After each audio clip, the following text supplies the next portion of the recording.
Гломерулонефрит, яғни ол бізде бүйректің инфекциялық қабыну ауруы. Енді қарайық, бізде гломерулонефрит көбінесе бүйректің шумақшасының зақымдалуымен көрінеді. Енді біз ең бірінші бүйректің негізгі құрылысына тоқталайық. Мынау бізде қантамыр, яғни әкетуші қантамыр. Ол негізгі эндотелий. Ол бізде эндотелий. Бірінші қабаты. Келесі қабаты бізде бұл көкпен берілген базальды мембрана. Базальды мембрана және де нефронның өзі. Осы қабаттан бізде не жүзеге асады, яғни фильтрация жүзеге асады екен. Фильтрация осындай қабаттардан бізде өтеді. Енді бізде гломерулонефрит негізгі зақымдалатын жері, еміші зақымдалады, ол бізде базальды мембрана зақымдалу болады. Одан кейін ол уже шумақты, яғни бүйрек шумақшасын зақымдайды. Қандай этиологиясы бар? Еміші ол бізде бактерия, яғни бета-гемолитикалық стрептококктың А тобы. Көбінесе шақыратын бізде бактерия. Одан кейін бізде токсикалық заттар, әртүрлі химикаттар, вакцина, сарысу, пенициллин және тағы да басқа дәрілік заттар. Енді біз патогенезіне тоқталсақ. Негізгі бізде гломерулонефрит аутоиммунды ауру деп аталады. Яғни организм бүйректің өзіне шабуыл жасайды. Бұл не үшін шабуыл жасайды? Соны түсіндіріп кетейін.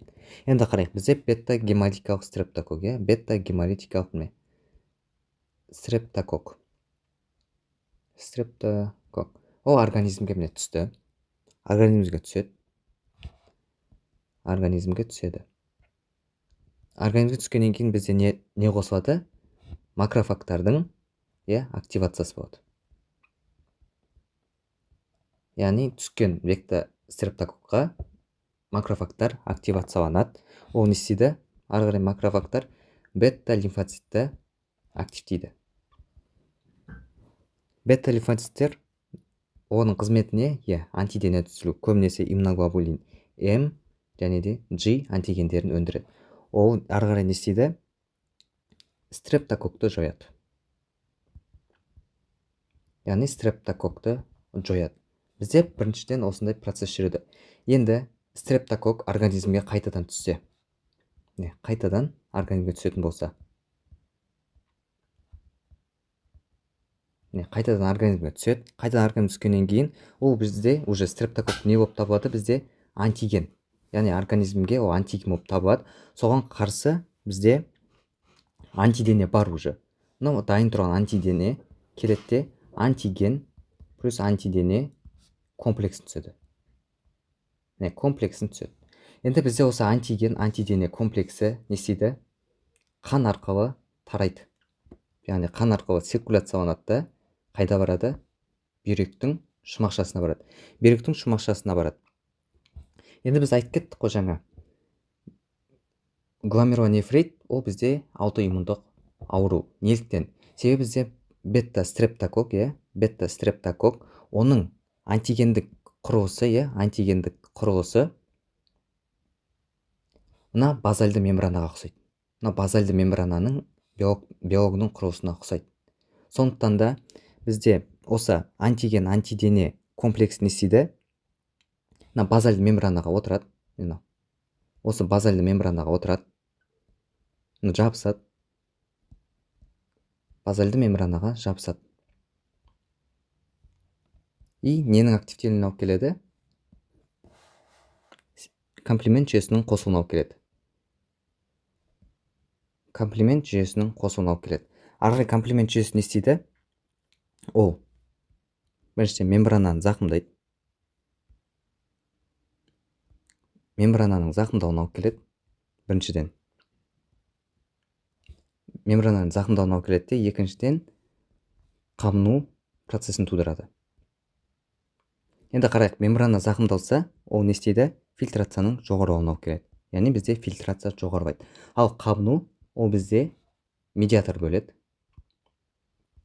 Яғни медиатордың несі? Яғни өткізгіштік арттырады. Яғни өткізгіштік жоғарылайды. Өткізгіштік жоғарылағаннан кейін бізде мочевой синдром болады. Яғни мочевой синдром. мочевой синдром болады, яғни бізде гематурия, протеинурия болады, иә, көп белок қан өтіп кеткеннен кейін көп белок өтіп кетеді, белок өткеннен кейін бізде не болады? Гипоальбуминемия болады, яғни гипоальбуминемия. Яғни гипо деген төмен, альбуминемия яғни қандағы альбуминнің төмендеуі. Себебі бізде өткізгіш жоғарылап кетті. Белок, яғни альбумин, оның салмағы өте төмен, сондықтан да бүйрек арқылы көп шығып кетеді де, оның саны, концентрациясы қанда төмендейді. Солай гипоальбуминемия болады. Яғни гипоальбуминемия болғаннан кейін бізде онкотикалық қысым төмендейді, отек болады, яғни ісік болады организмде. И ары қарай бүйректе, яғни бауырға әсер етеді. Бауырға яғни сигнал барады, бізде альбумин төмен, сондықтан да бауыр көп нені өндіреді? Липидті өндіреді, яғни липидемия пайда болады, липопротеин жоғарылайды. Себебі бізде альбумин төмен, ол сигнал барады, яғни бауырға, бауыр не көп өндіре бастайды? Липопротеиндерді өндіре бастайды. И бізде не пайда болады? Гиперлипидемия пайда болады. Гиперлипидемия, яғни қанда липопротеиндердің жоғарылауынан. Келесі бізде медиатор не істейді? Қан ұю факторларын активтейді. Яғни қан ұю факторларын активтейді. Қан ұю факторларын активтейді медиатор. Ол қан ұю факторлары неге алып келеді? Гиперкоагуляцияға алып келеді. Гиперкоагуляцияға. Яғни гиперкоагуляция, яғни қан ұюдың жоғарылауы, қан ұю, яғни гиперкоагуляция именно қай жерде?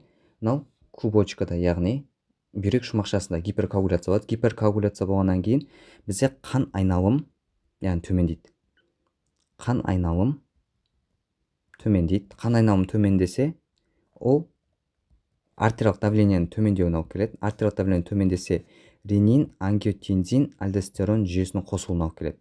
Ренин, ангиотензин, альдостерон жүйесі ары қарай нені көтереді? Қан қысымының жоғарылауына алып келеді екен. Міне, бұл бізде жалпы осы гломерулонефриттің, яғни патогенезі. Сіздермен болған Иса, каналға тіркеліп, лайк басып отырыңыздар.